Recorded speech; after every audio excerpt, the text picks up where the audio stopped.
మళ్ళీ నేను ముఖ్యమంత్రి అయిన వెంటనే దానికి మళ్ళీ నేనే ఒక జీవో ఇచ్చాను, జీవో నెంబర్ 3. అది కూడా డేట్ కూడా చెప్పాను చాలా స్పష్టంగా.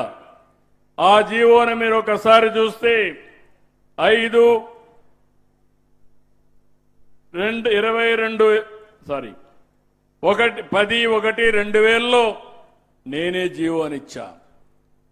ఆ జీవోని పోగొట్టింది వీళ్ళు 22 ఏప్రిల్ 2020. ఇప్పుడు మళ్ళీ 5 ఏళ్లు పట్టించుకోవాలా. 2020 అంటే ఎలక్షన్లు జరిగింది 2024. అవునా కాదా? ఎవరి తప్పని నేను అడుగుతున్నా. ఎవరి తప్పు? వైసీపీ తప్పై చేతులపై ఎగెత్తండి.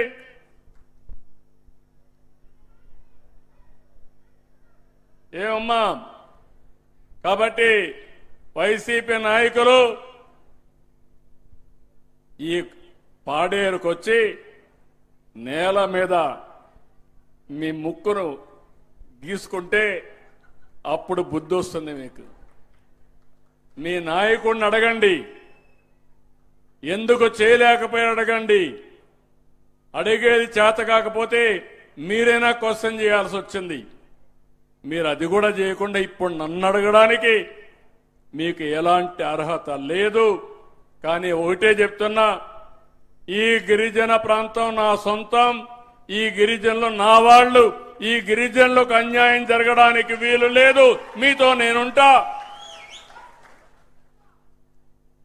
వాళ్ళు అనుకుంటున్నారు బాబాయిని చంపి వేరే వాళ్ళపైన నేరం వేసినట్టు తప్పు చేసి నా మీద నేరం వేయాలనుకుంటున్నారు. నేను చాలా మొండి. ఇలాంటి వాళ్ళని మాత్రం వదిలిపెట్టిన. ఒకసారి చూస్తే నన్నే ఏమార్చారు. నేనే సీఎం. నిద్రలేశా. ఎలక్షన్లు 2019 బిజీగా ఉన్నాను. సాక్షి పేపర్లో స్క్రోలింగ్ వచ్చింది. ఏమని వచ్చిందంటే వివేకానంద రెడ్డి గుండెపోటుతో చనిపోయాడు. ఏం తమ్ముళ్ళు, ఏమమ్మా మీరేమనుకుంటారు? పాపం అనుకుంటారు లేదా? నాకు ప్రత్యర్థి వేరే పార్టీ, వైఎస్ఆర్ కాంగ్రెస్ పార్టీ. నేను కూడా అనుకున్నా పాపం. అతను ఆ కుటుంబంలోనే చాలా మంచోడు. నేను చాలా సంవత్సరాలు చూశాను. అజాత్ శత్రువు, ఎవ్వరు శత్రువులు లేరు అతనికి. చనిపోయాడంటే బాధపడ్డాను. వీళ్ళు మాత్రం ప్రణాళికలు తయారు చేసుకున్నారు.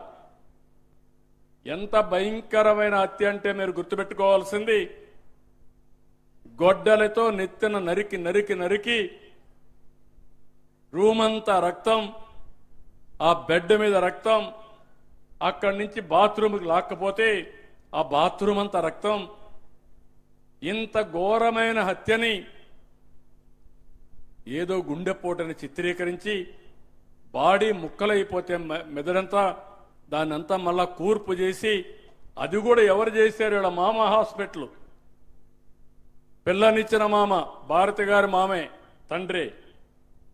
ఆ హాస్పిటల్ నుంచి మనుషులు తెచ్చి కుట్టి ఒక బాక్స్లో పెట్టి అంత్యక్రియలు చేయాలనుకుంటే ఆయన కూతురికి ఎందుకో డౌట్ వచ్చింది. భగవంతుడు ఏమన్నా ఒక ఆలోచన చెప్పాడేమో. రామారావు తల్లి నన్ను చంపింది ఆత్మహత్య కాదు, గుండెపోటు కాదు, నన్ను చంపేశారంటే అప్పుడు ఆ అమ్మాయి అడిగింది కూతురుగా. ఏమడిగిందంటే పోస్ట్ మార్టం చేయమని. అప్పుడు పోస్ట్ మార్టం చేయమంటే నేను కూడా చెప్పాను పోస్ట్ మార్టం చేయమన్నాను. అప్పుడు వాస్తవం బయట వచ్చింది. తల మీద గొడ్డలతో నరికారు, భయంకరంగా నరికారు, మెదడు బయట వచ్చిందని ఎప్పుడు రిపోర్ట్ వచ్చింది.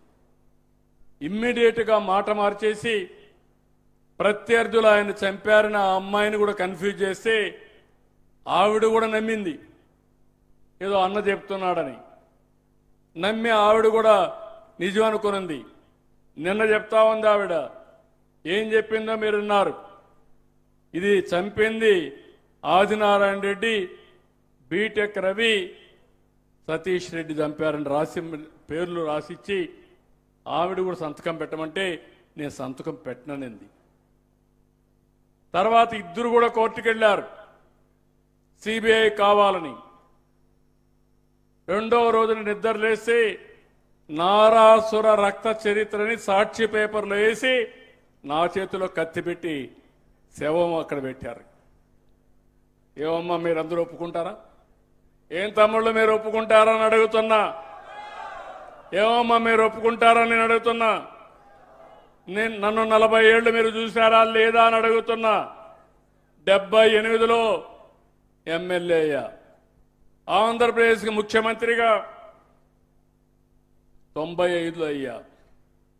9.5 సంవత్సరాలు ఎవ్వరికి రాని అవకాశం దగ్గర 10 ఏళ్లు ముఖ్యమంత్రిగా పనిచేశాను.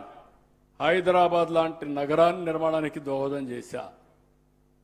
అక్కడి నుంచి మీరు చూస్తే మళ్ళీ రెండోసారి ముఖ్యమంత్రి ఇక్కడ 15 సంవత్సరాల ప్రతిపక్ష నాయకుడిని.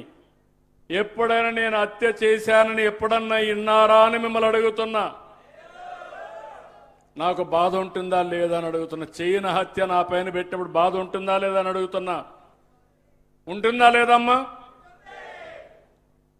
ఇలాంటి వాళ్ళ రాజకీయాలకు అవసరమా? నేను అడుగుతున్నా మిమ్మల్ని, రౌడీయిజం అవసరమా రాజకీయానికి? సేవాభావం కావాలి. అబద్ధాలు చెప్పడం అవసరమా రాజకీయాల్లో?